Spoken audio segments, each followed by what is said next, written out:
Hello, hello. Welcome. Do these sessions is very open. It's an open structure. We don't come in with, a specific uh, idea in mind of what we're going to do, and we do have topics that we feel might be engaging. So please, the more you engage in the chat, in the comment section, the more we can provide very tailored information for you in this regard, and we can support and help you with this information to for whatever purpose, whether you're trying to transform an aspect of yourself, an aspect of your life, of your relationship, any dimension of your life or area of your life where you're looking to bring more consciousness, more healing, growth, and transformation. Uh, Please feel free to ask any questions in that regard, because we're here to help. So we dedicate an hour a week to do these live Q&As, so that we can just provide information and also support to the people taking our courses here, to the people doing our meditations. So we're open to everything. Hello, Lorianne from Portland. Wonderful. Great. Yeah. Well, you could say that the subconscious mind is the realm of the inner child. So that's, yeah, we can definitely blend that, and we can bring the perspective of the inner child. And ultimately, when we're healing our subconscious mind, we're really healing our inner child. So it's a wonderful way to engage with the way that we experience life and express and continue to relive the same things over and over again until we heal our inner child, essentially. So thank you for that topic. So I guess we'll begin. We'll, as people come in, it's okay. They'll come in when they come in, and we'll begin by sharing with you a little bit about Dexter and I's process and how we came to basically be interested in understanding more about the subconscious mind. So personally, I was introduced to meditation in my 20s and did a lot of what's called yoga nidra, which is called psychic sleep. It's a form of self-hypnosis where essentially there's a process of being able to start to become aware of one's unresolved emotions, unresolved impressions. So samskaras, as they call it in the tradition of Yoga Nidra. The samskaras are the mental impressions that are not as yet resolved. And when we have those mental impressions that are not resolved, then they continue to permeate in our consciousness and to affect the way that we experience reality. So this process is a process, the Yoga Nidra, for instance, psychic sleep, is a process that gives you the opportunity to kind of access the subconscious mind. And then when you're in the subconscious mind, to start to clear it of its mental impressions, of whatever it is that you've recorded, that you continue to process and to project onto your day-to-day life. So Dexter and I studied hypnosis, hypnotherapy. We studied past life regression with Dr. Brian Weiss, and our interest is, when we were working with clients, we realized that oftentimes people would not be able to change their behavior simply through talk therapy, or by having a dialogue around what they were experiencing, because while they were understanding and reading and gaining insights and information, they were not actually changing their habits, because they were not actually going into the subconscious mind and the level of the subconscious mind, changing the programs that were recorded there, stored there, and that were kind of like the lens through which they looked at reality. So we realized that there was a validity and a benefit to actually helping people to tune into the subconscious mind, to understand how to start to clear the subconscious mind, and also to bring new material into consciousness through access to the subconscious mind. So that was kind of our journey with that. So I see other people coming in. Welcome. I recognize someone who was here last week also. So today, when we talk about the subconscious mind, what we can do is we can invite you into a process of you expressing for yourself what you have found, what you've understood about the subconscious mind, how you've been able to access your subconscious mind, if that's a practice that you have, and give you some suggestions as to how you can refine that process and create permanent change and transformation in your life, so that it's not a process. Oftentimes when people want to change, they will consciously have that intention, and then there will be other parts of their system that is conditioned in a different way. And so they would kind of go back and forth between the conscious process of change and transformation, and then at the same time there would be other parts of themselves that have been conditioned, that have painful memories and recordings, and that would be the core, right? Those programs would be what takes them away from the change that they're consciously intending and choosing for themselves. So this reconciliation. So I'll share a quote that I find to be very profound to begin with, just for meditation together on that.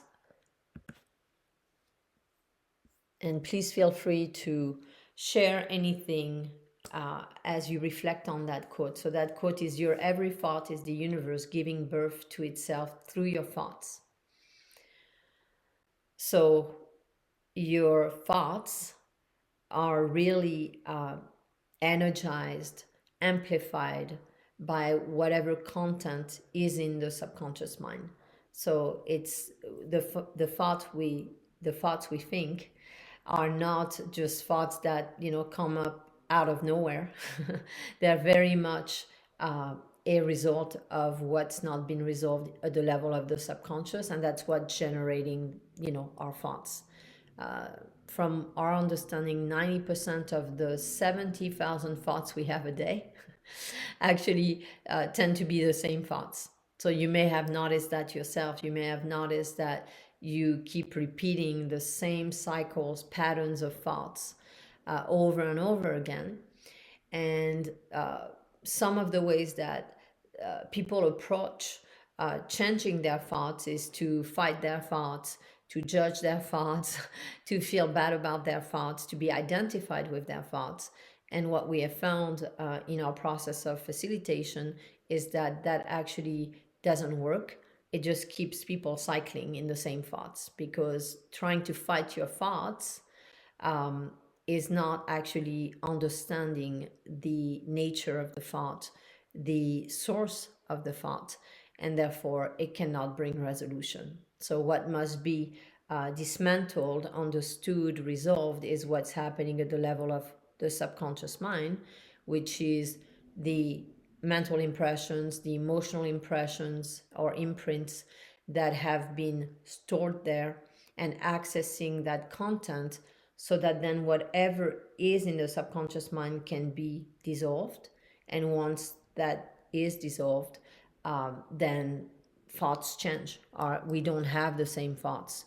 We start changing. Either we become more silent, we have less thought, and we operate more in the present moment in consciousness, or the thoughts we have are more a reflection of a deeper intentional process of being in alignment with our soul and being very clear about how we choose to perceive ourselves, others, and reality.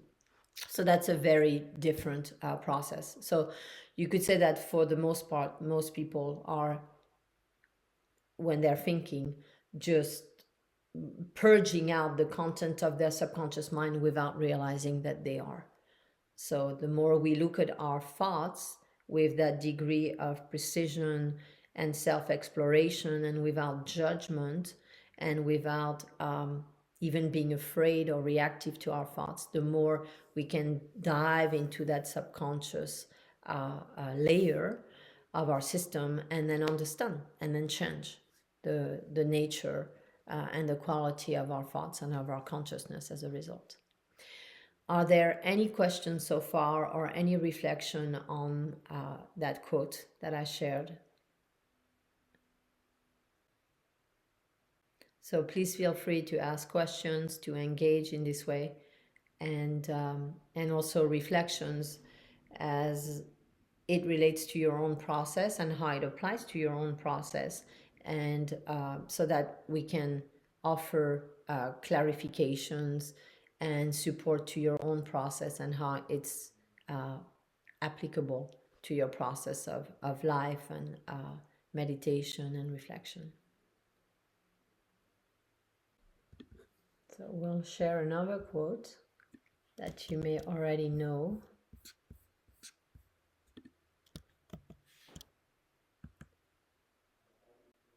So you may have heard, when you come to a fork in the road, take it.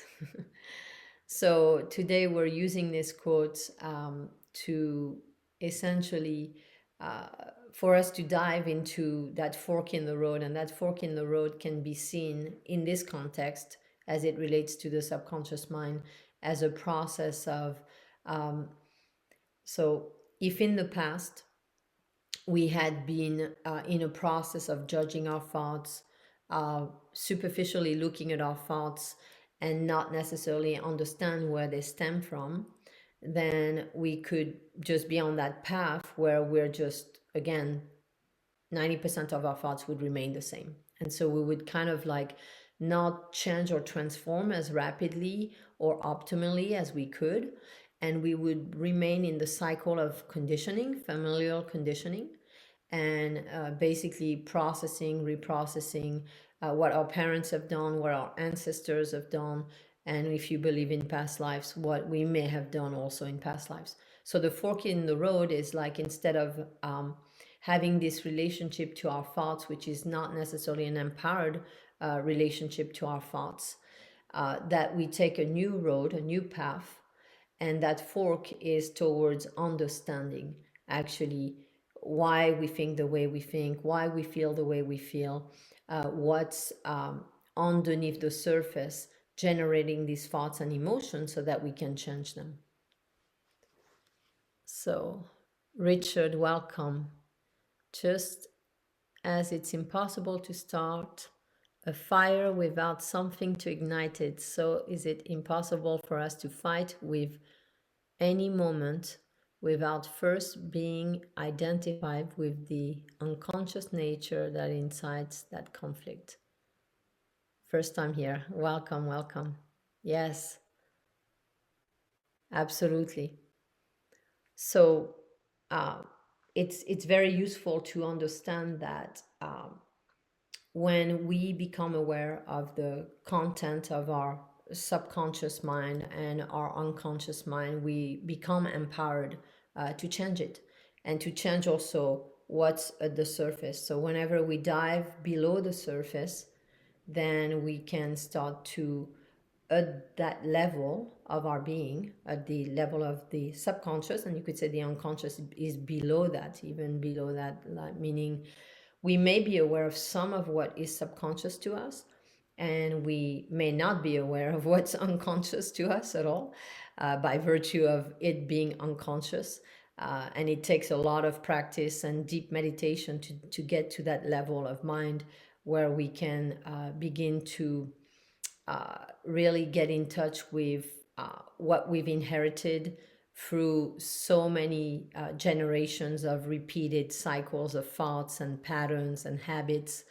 And so it's that diving into the layers that gives us the capacity, as we dive into those layers, to change what's on the surface, rather than fighting on the surface and then just remaining kind of like in the mind-based process of trying to control and fight what's on the surface, not understanding that what's generating what's on the surface is underneath. So diving below. And sometimes that can be useful to understand. Some people may not feel comfortable diving under the surface because there's a level of uncertainty. It's also the realm of the unknown. And as human beings, we're often more, let's say, we're more attracted to the superficial layer where we feel we can control and the mind can know for sure and experience certainty. And ultimately, as you meditate more and more, and some of you may be very experienced meditators here, and for people who are less experienced, what you'll see is that as you start to understand how the mind works, and you start diving into those different levels and understanding reality from many different levels of mind, what you'll find is that there isn't such a thing as the known. There isn't such a thing as certainty. And so in order to be in life and to experience joy and peace and harmony and balance, that understanding and surrendering to that understanding, and also seeing the beauty and the grace and feeling grateful for the uncertainty and the unknown, is something that you can develop over time. And it's very freeing. The cycle of being on the surface level and trying to control our thoughts and our emotions and our energy over and over and over again is not that exciting. It's a lot of fear, reactivity, pain, ups and down in emotions, a lot of the same thoughts recycling, and limited creativity, and also a lot of contraction, constriction in the physical body. And it doesn't, allow us to really dive into all that is possible, all that we can invite into our lives. And so that diving into the unknown is actually beautiful. And it's something that's really, that can bring so much richness and depth into our life that we wouldn't have if we just stayed at that superficial layer. So are there any comments on what we've said so far?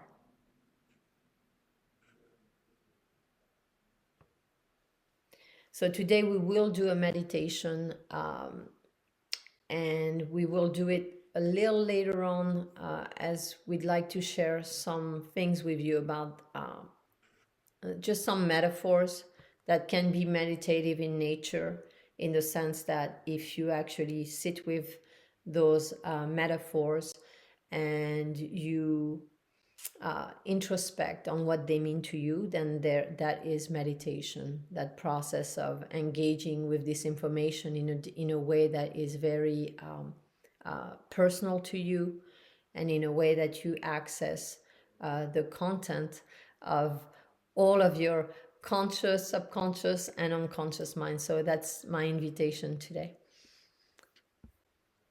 So Richard has another comment. Thank you. I've come to let go of the idea of believing, though it's a beautiful concept I've grown up with. Can you talk a little more about belief? Absolutely. So, and we can put it in the context of what we've shared so far about our kind of conditioned in, wired approach to life and reality, which has been like, we want to know. And we want to be in the realm of hello Vladim from Ukraine, welcome. Vadim, sorry, nice to have you here. So the tendency for human beings is to want to know, right, and to want to believe, so that we can then kind of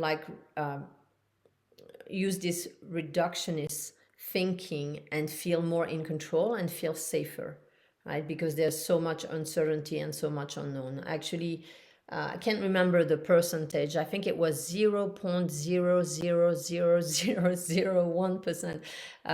In a recent documentary on science, the scientists were saying that we know 0.0000001% of particles, so we don't know anything. Essentially, because I'm sure if we were to really put that on scale, it would be even less than that. So yes, Vadim, you can ask a question, and right now we're answering a question that Richard has asked, and we're trying to put it in context. So we're born, and then the adults around us have already been conditioned within the context of, the family circle that they were raised in, and their teachers and authority figures.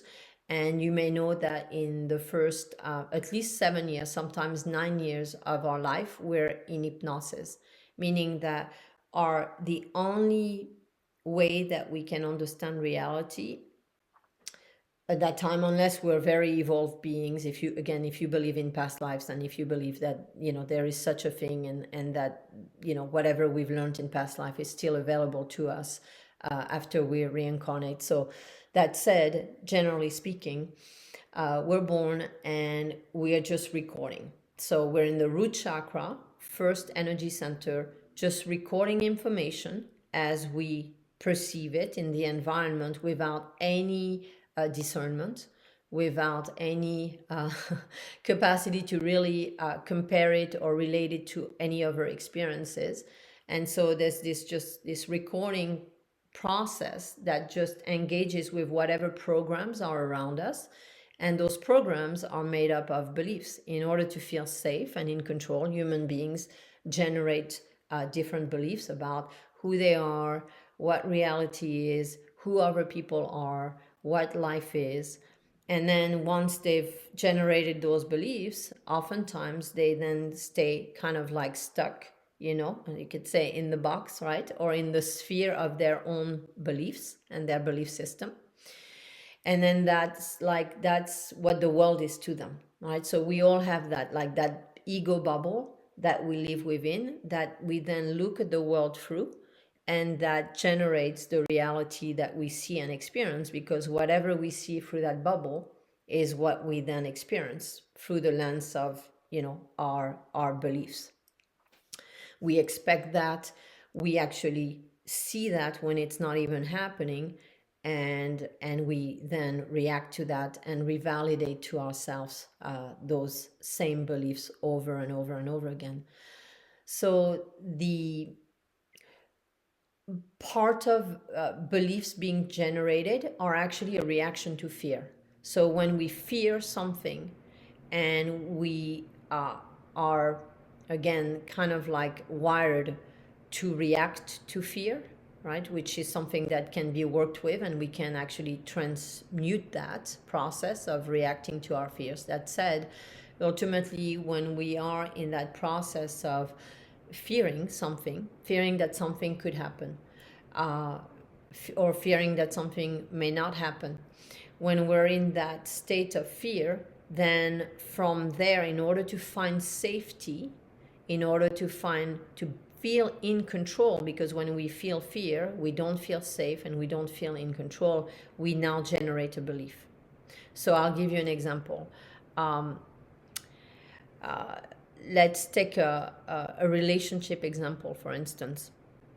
If someone has a relationship, and the relationship is painful, and let's say that it's a woman with a man. We'll just take that example to begin with, and then it applies to everyone and every gender, and it's not non-gender based, it's just an example. So if a woman has a relationship with a man, for instance, and that relationship has a lot of pain, and then let's say the relationship ends, and the belief that gets created through all of the fears that got triggered during the relationship, whatever those fears might be, could be men are bad, right? So this man was bad. Not to say that that's true or real, just that in that moment, based on the fear and not wanting to feel the pain of relationship, the person creates a belief men are bad, as to not really be able to face their fear of being in relationship and the vulnerability of being in relationship. So now they've generated this belief as to not feel unsafe in relationship, as to feel more in control in relationship, by telling themselves men are bad. And you may understand the implications of that recording. If someone generates a feeling that men are bad, now they're going to project that onto men, and now their capacity to be in a healthy, loving, caring relationship is going to be diminished because of the lens through which they're now looking at the world. So that's one. Another example, a child who is raised by parents who may have narcissistic tendencies, for instance, and be very critical of the child, and maybe punishing the child, or at least verbally being judgmental of the child, and not offering a clear reflection to the child, and also not being attuned to the child in a way that is sensitive and emotionally connected to the child. That child, through those interactions, and based upon the parents not being attuned to the child, may create the belief that I'm not good enough or I'm not worthy, because the fear of the pain of relationship and the pain of not meeting the expectations of the parents is then generalized. And in order to protect oneself from those relationship dynamics and feeling pain in relationship dynamics, the child creates this not consciously doing that. That's it, creates this belief like I'm not good enough. And again, once you've created a belief like that, imagine what it means when you start living your life believing that you're not good enough. Now it's going to affect how you feel in the field of your work, for instance, your career, in your capacity to receive abundance. If you also feel like you're not good enough, it can affect your health. It can affect all of your relationships, obviously. And so that then, from that core, right, of I'm not good enough, that goes and permeates into all aspects of self, reality, and life. And now it's creates this kind of like obscuration on being able to experience oneself in the present moment, without belief, without bias, without misinterpretation about self and reality. So I hope that answers your question, Richard, and please feel free to ask any clarifying question. And Vadim, no, it's all good. You did not interrupt. I just wanted to make sure I could answer Richard's question before getting to yours. So let's see. How to detach yourself from your manifest or a true desire. I notice that I am like obsessed with an idea or manifest. Then it seems more hard to receive or to achieve it. The more I think of it, the further it is from me. I hope you understood me. Yes, absolutely. That's very clear, Vadim, and that's such an excellent question, and such a relevant question and useful question, in the sense, and we've talked about that in a prior Q&A, where we explained that our attachments and our aversions actually take us further away from being able to achieve our intentions and goals in life. And the reason for that, if you think about it, so when you say obsessed, right, being obsessed with something, when we're obsessed with something, we're not in the present moment. We're not actually creating from a place of consciousness and grounding what we want from our hearts and soul. What we're doing is we're actually either running away from something else, so averse to something that is not what, that desire or that thing that we wish to manifest. So we're trying to run away from something, a situation that is painful, usually because we have inherent aversion to pain in our system. We look at pain as death, and so we run away from pain.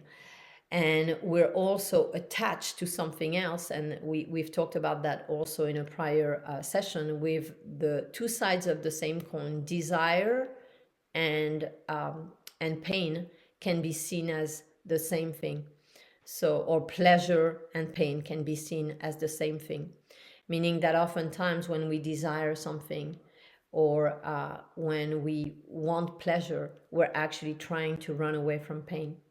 And if we're trying to run away from something and we're attached to the what's on the other side of it, we're still enmeshed, we're still attached to the pain. And so our energy state does not change. And in order to manifest, in order to receive a different experience in life, a different reality, to create a new reality, our energy state, our emotional state, our mental state, our body, mind, spirit, the whole all aspects of our beings must be changed, must be transformed. Otherwise, we're still on that same level of energy as we were in the past, trying to run away from it. That state, the energy hasn't changed. And therefore, if you're at a level of energy that has attracted certain things in your life in the past, and you're from that energy, you're trying to create something new, it cannot happen. I'm not saying that it will never happen. It will take a lot of iteration, of a lot of efforting, and a lot of kind of like going through a lot of different experiences and obstacles, because those experiences and obstacles are the opportunity for you to change your energy. So when things are not changing, it's because you are in that recursive learning process, and you haven't yet learned to just go from whatever energy state you are now to that other, let's say that it's a higher energy state, a higher state of consciousness. You're not at that level yet. You're still in that energy of the past and not present, creating right now. And therefore things are, it's like a tug of war, and you're going back and forth and back and forth and clearing things along the path. So the fastest way that we've at least experienced for ourselves, and that we share in our meditation, is to really be able to, in the present moment, release the past as much as we can, right? Not that we would know, as we said earlier on about the subconscious, we don't know what we don't know. And whatever we become aware of, and that's what we do in our meditations, we help you become aware of the contents of your subconscious mind that is not aligned with your intentions and desires, so that you can clear them and you can release your aversions to the past and your attachments to the future, so that then you can start to be resonant in the present moment with what in your heart and soul you choose and you intend.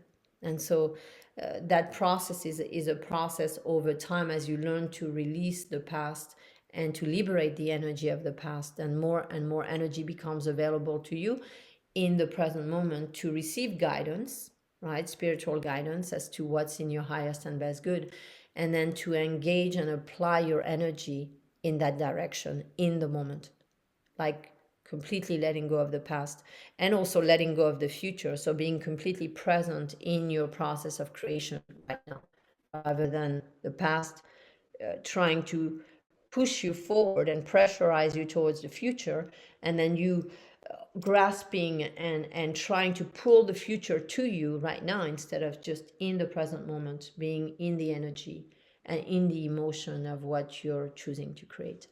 And by the way, as you do that, Vadim, you might find that your intention or your desire begins to shift and change based upon you becoming more present with yourself and what your heart and soul truly wants. I hope this is helpful. Thank you for the wonderful questions today. I really appreciate it, and they really bring depth and a lot of richness to this process of communicating around the subconscious mind. Thank you, Lorianne and Richard. Wonderful sitting in with you, Alessandrina. Thank you. I love not knowing. It's more enjoyable to see through discovering, observing, even discomfort, and mostly through love revealing, unfolding, occurring. Beautiful. I love that comment. Thank you. Thank you. And Vadim, you're so welcome. Beautiful. Yeah, and we have a lot of meditations for that, to practice that, Vadim, that you can find if you look for our manifestation meditations. A lot of them are based on the principles that we've explained of moving away from attachments and aversions and gaining clarity in the present moment and applying all your energy in the present moment. So, are there more questions? We did have some metaphors that we wanted to use about working with the subconscious mind. So we can do a little bit of that, and we do want to offer a meditation also. In addition, if anyone would like to share about any experiences that they've had working successfully with their subconscious mind, that's always helpful for others to see how it's possible. So I'll just share a couple of metaphors. Chicken or egg is the first metaphor, and we love that metaphor. Oftentimes, going back to, for those of you who were here at the beginning of this talk, the surface level, which you could say is the chicken, we're imagining that what we're feeling and experiencing right now is reality, and that it starts, begins and ends there, instead of realizing, well, could it be that the reality of my emotions, my thoughts, and whatever I'm experiencing in my life right now actually originates from before? So for instance, if someone has an experience and they, as a result of this experience, they say, I'm not wanted or I'm not loved. Well, that's the chicken, you could say. Some people get lost in that, right, on the surface, and say, well, I'm not wanted, I'm not loved because this, because that. And all of those because, whatever goes after the because on that surface level, is not actually reality. Actually, the reality of why we feel, for instance, unwanted or unloved is below the surface, and it relates to us actually having created, going back to what Richard said, having created a belief about ourselves at some point in time in our life. Maybe someone asked earlier on if we can integrate inner child metaphors here, when our child parts came up with that feeling or that that belief. We generated a belief that we're not wanted or not loved, and then that's what begins to come up to the surface, and then it's applied and projected onto any and all life situations. And that's why it's so important to go under instead of staying at the surface, trying to process, I'm not wanted, I'm not loved, how can I change my reality, my relationship, my environment, myself, doing all this busy work, trying to change things, instead of, wait, where's the egg? What that created the chicken? So the egg is actually the first time that, in our consciousness, and you could say in our unconsciousness, we generated the belief that we were not wanted or not loved or not lovable. And that's what continues to permeate until we dissolve that egg back into nothingness, and we no longer have any stories we tell ourselves about ourselves that we're not wanted or not loved. That would then generate more situations, more realities for us to play that out. Right? So instead of being at that surface level, we dive in. Okay, it's not I'm not wanted or I'm not loved because all of these things are happening in my life. It's that there's an underlying beliefs or a feeling of not being wanted and loved that either we've inherited from our parents, from our ancestors, from the whole lineage, or again, it could be in past lives if you believe in those. And that content is now emerging from the subconscious into, the conscious mind. And now we are identifying with it and then relating to ourselves, others, and life through that. So another metaphor is looking under the hood of a car. So that's something that we often use when we talk to people in sessions where we talk essentially about imagine if your car had an issue, right? It broke down or it wasn't functioning well. And you went on the car and you started banging on the hood, knowing that maybe there was an issue with the motor, and why aren't you working? Why is this happening? This is terrible. I hate this car. I hate that this is happening. This is going to cost me money. I don't understand. I don't want this to happen. So you might agree that that wouldn't be very helpful, right? If you were to bang on the hood of your car and just like feel really frustrated and angry or overwhelmed or out of control about the situation, it wouldn't really take you anywhere. It wouldn't fix the car. It wouldn't change, what might be useful to do in order to fix the car. It would just keep you in that limiting, reactive state that would not engage you into maybe looking deeper. So the metaphor is that if you open the hood of the car and if you look at what's going on, whether you do it yourself or you do it with somebody else, like a mechanic, for instance, then you can look at like, well, what's generating this? Instead of feeling victimized by the situation, you can understand. So that's the metaphor for the subconscious, right? So when we have the thoughts that we have, the emotions that we have, the relationship experiences that we have, the realities that we have, meaning whatever we're experiencing in life, if we reactively on the surface feel victimized by that, angry about that, overwhelmed by that, we're actually not looking under the hood at what's generating what we're experiencing, and therefore we become incapable or temporarily limited in what we can do to resolve it. So this diving into the subconscious mind is like opening the hood of the car and saying, what's going on? What's generating those thoughts? What's generating those emotions? What's generating those relationship dynamics? What's generating my reality in my life right now? And when you look at that by meditating or exploring, inviting whatever process of self-exploration you feel resonant with, then you will find your answers.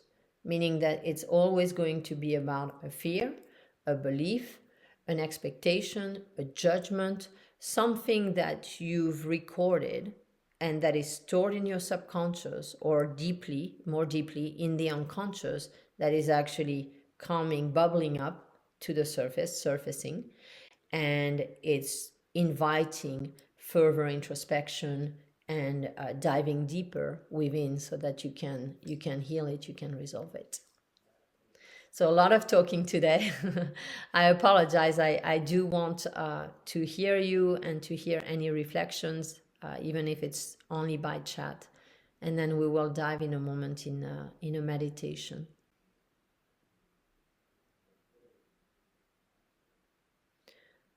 So one more communication as we wait maybe for questions and any requests for clarification.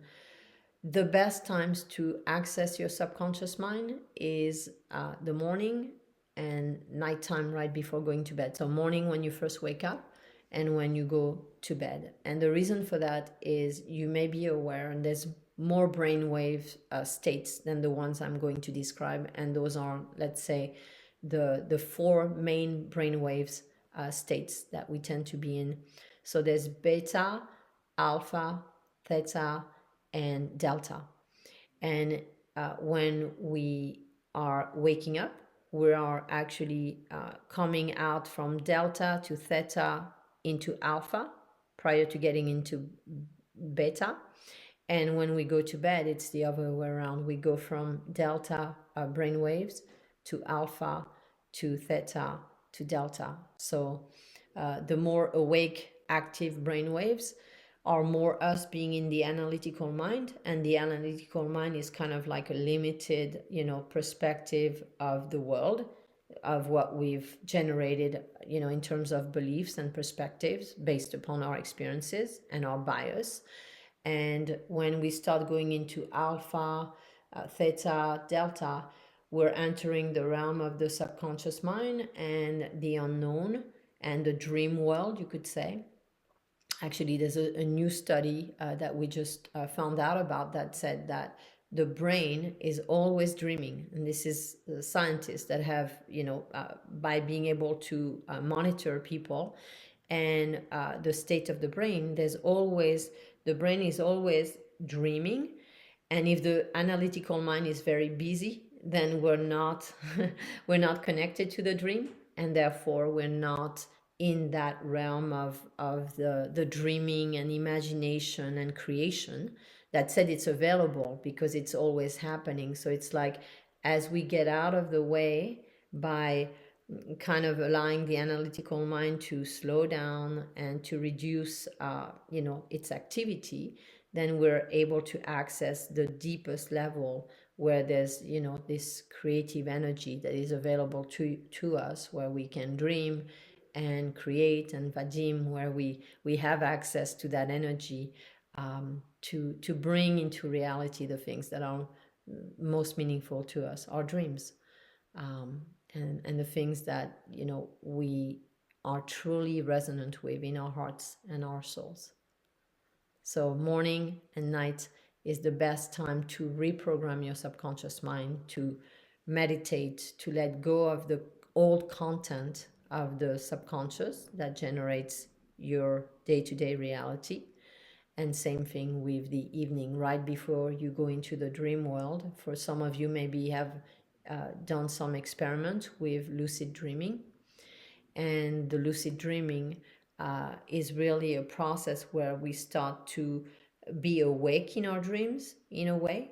It's one way to put it, where we begin to interact in our dreams in a much more conscious way, instead of in our dream the content of our subconscious mind symbolically showing up and expressing itself through our dreams. We can actually, when we meditate before going to bed, or we set an intention, or we connect to something deeply within ourselves, then we can be in this state where in the dream world we're much more able to interact with the content of our subconscious mind, and to clear our subconscious mind, and then to empower ourselves also to bring certain intentions that we have in that realm, so that then it's more deeply anchored in our system, and then it remains in the waking hours, meaning that the more we start to interact with the subconscious and the dream world in a very conscious and awake state, the more that permeates now on the surface level during the day. And now we experience ourselves differently as a result.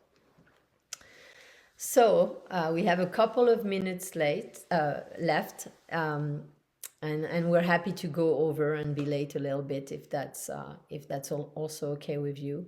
Are there any questions, any requests, anything specific that you'd like to do today or talk about today? Or shall we just go into meditation?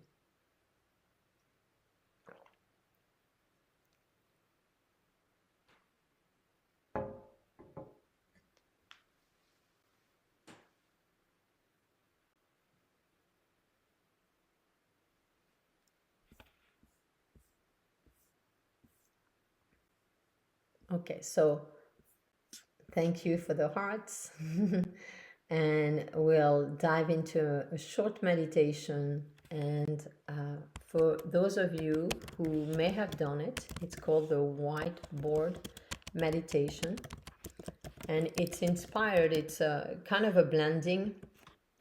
The one that we're going to do today is kind of a blending between different, we were sharing at the beginning of this Q&A that we've learned hypnosis We are certified by the National Guild of Hypnotists. And through that process, we've learned many techniques that allow you to clear your subconscious mind. So this process is to teach you within yourself to go into that state where you go into a meditative state where you become aware of the content of your subconscious mind, and then you can clear it, and then you can kind of like transmute whatever energies are remaining, and connect to a deeper love from that place.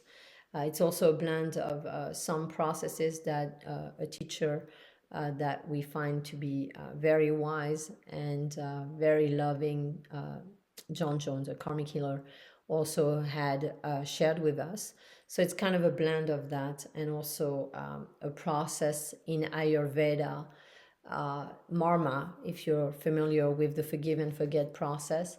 It's kind of a blend of all of these things, and ultimately it's very known in that field in terms of hypnosis and meditation, in the sense of being able to bring things to the surface and then not be identified with them, and then clear them back onto the whiteboard and out of our consciousness.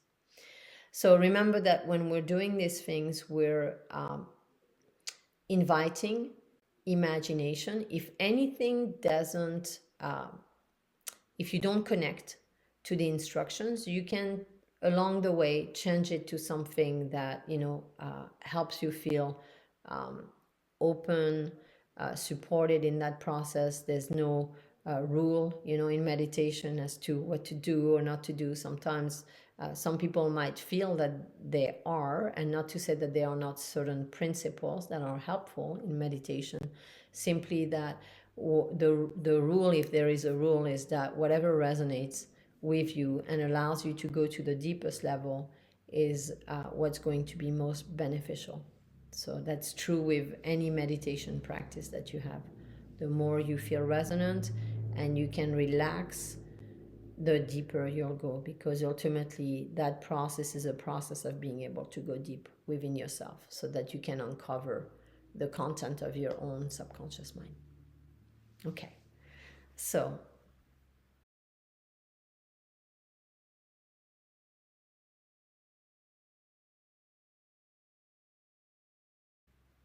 since I'm not seeing any comments, let's just go into the meditative state. So if you'll just gently find a space where you can relax.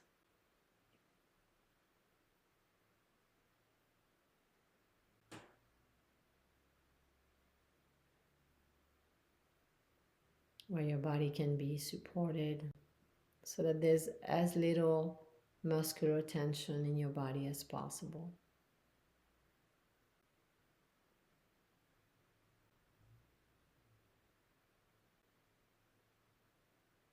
And if you'll intend that you relax as deeply as you can in every moment, and that you let go of tension, contraction, expectation, judgment,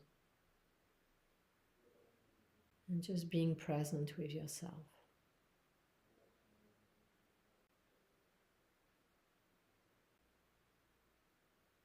Breathing, closing your eyes,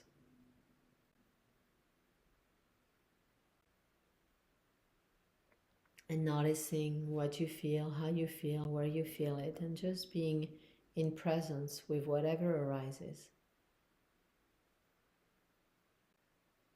Relaxed and aware.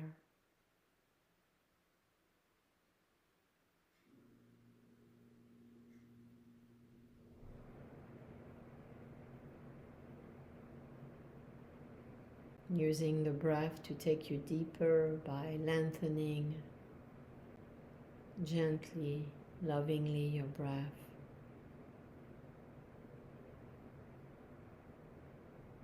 Bringing breath expansion, openness into any area of your system that might feel contracted, constricted, tense.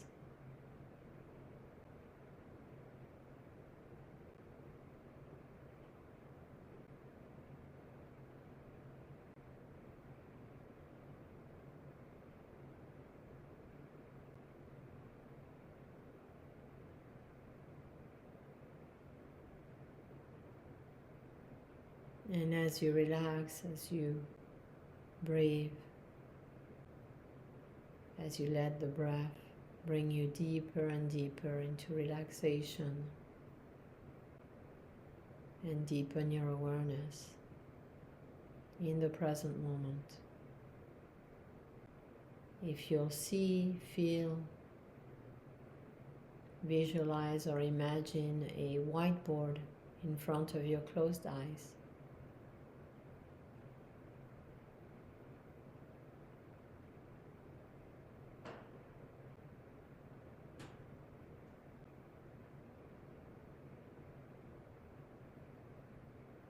And if you'll become aware that you will be using this whiteboard to just project anything that you've been holding in, that you've been holding on to, so that you become aware of it more deeply, so that you see it in your mind's eyes, so it becomes clearer to you, so that you can see what movie you've been playing in your life. And so if you'll choose something, whatever you choose that has been repeating in your life cyclically, maybe it's a thought that keeps coming up, maybe a relationship dynamic, a situation with money, work, anything that you have felt to be challenging or painful. And you don't have to use the most painful or challenging thing. You can use just something that you'd like to heal, to resolve, to clear, to stop being in conflict with or battling with. And on a scale of 1 to 10, if you'll allow yourself to feel the emotional charge around that situation, that experience, that dynamic, with the intention of reducing the emotional charge through this practice of clearing the energy, the underlying energy that has been generating the situation. And so if you'll begin to, without controlling it, without efforting, just visualize. And if you're not a visual person, you can just feel it, even if it's not an image or movie-like to you. It doesn't matter. Just let yourself experience it however you experience it. And if you can visualize, you can project it onto the whiteboard, the situation, the circumstance, the dynamic that you are choosing to resolve today.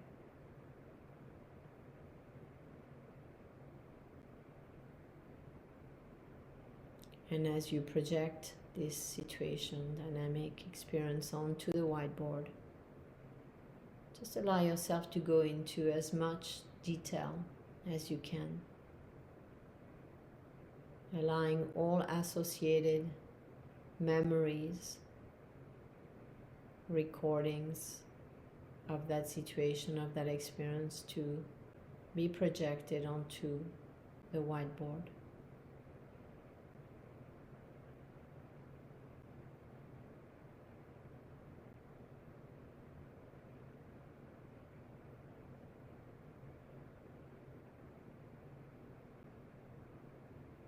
Also multi-sensorily experiencing at the level of your senses all that is associated with this experience or dynamic or challenge, whether it is visual, auditory, olfactory, tactile, So engaging all your senses into the experience, what you feel at all levels of your system. How you've experienced it through your different senses. So that the movie is really realistic and comprehensively inclusive of all aspects and dimensions of your experience.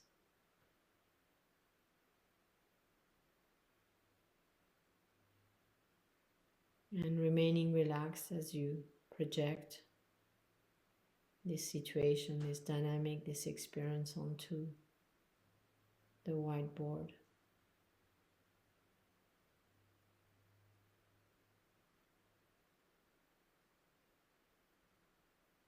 Allowing for all associations, all associated thoughts, beliefs, fears, projections, judgments, expectations, all that is coming up at the same time. Maybe memories that have generated the situation, maybe memories from childhood.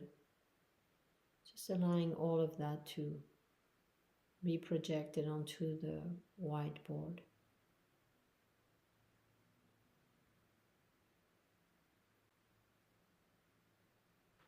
And now if you'll see the whiteboard turning upside down, and all that was projected onto the whiteboard just kind of becoming unclear.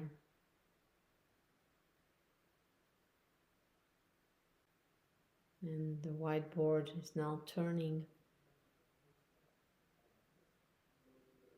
so that all you see is the back of the whiteboard now, and there is nothing.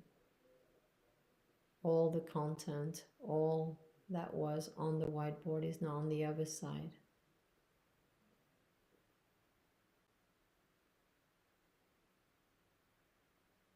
And dissolving.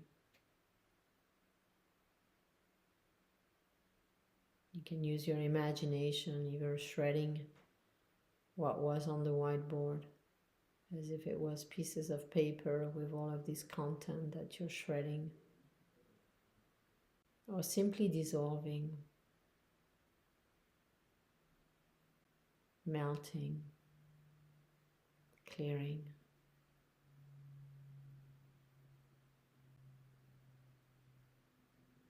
Using your imagination, maybe someone is erasing the whiteboard, what was projected onto it.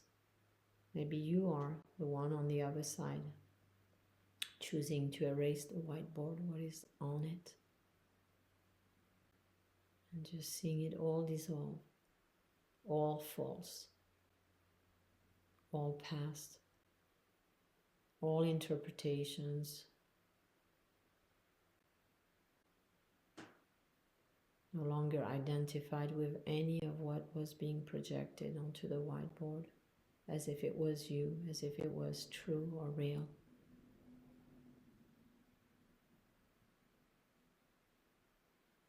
As if it had any capacity to control you or define who you are, just becoming completely disidentified with it. Even not interested in it, seeing it as the past, as past interpretations, as the false. And choosing to dissolve it back into emptiness, into nothingness.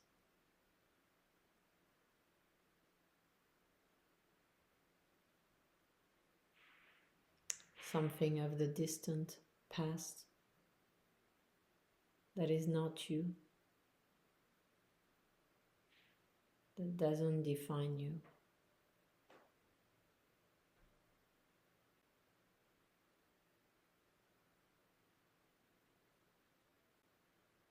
And now where there was the board, as you continue to disidentify, to dissolve all of the content that was on the board, if you'll simply see a bright, shining white light emanating from that space.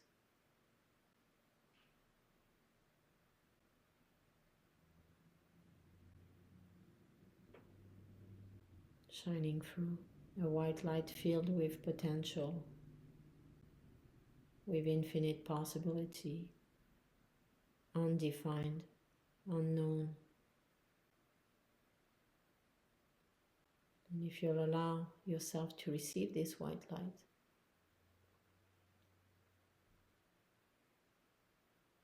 to receive the information, the potential that is contained in this white light,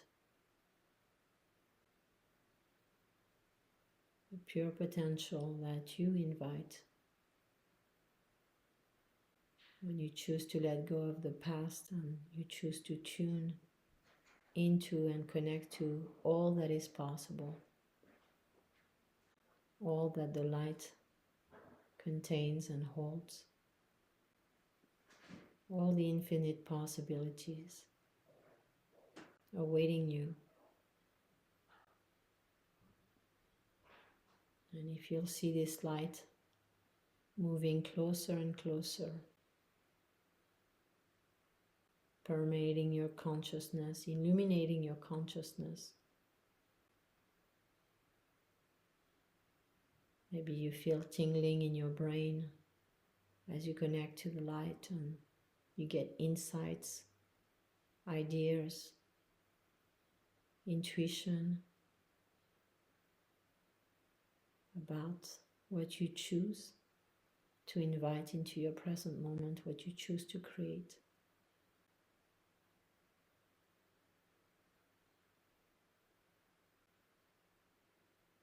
And as you receive this light, this information, all of the potentials coming to you, as you receive guidance and insight, if you'll bring your hands, one or two hands to your heart.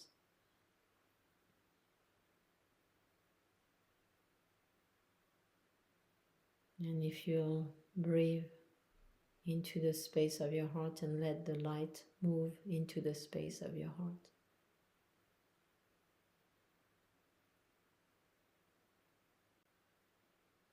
Feeling and receiving the brilliance of this light, the joy, the freedom of being guided by the light, of receiving the light into your heart.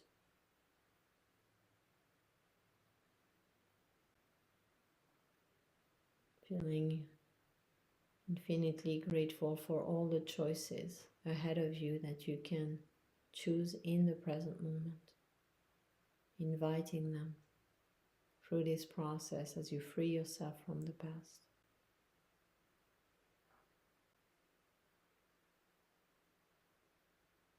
And maybe as you do this, something new emanates in front of your closed eyes, a vision of what's possible. A vision of your conscious choice, of your deepest dream for yourself, for your life. And if you'll hold this vision and remember to come back to it again and again, and to let go of anything that isn't that, anything born of the past.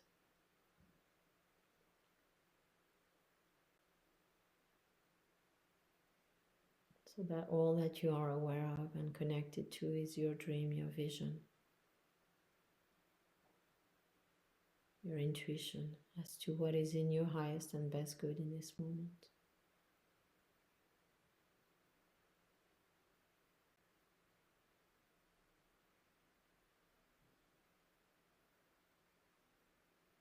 And when you're ready, you can gently and lovingly open your eyes.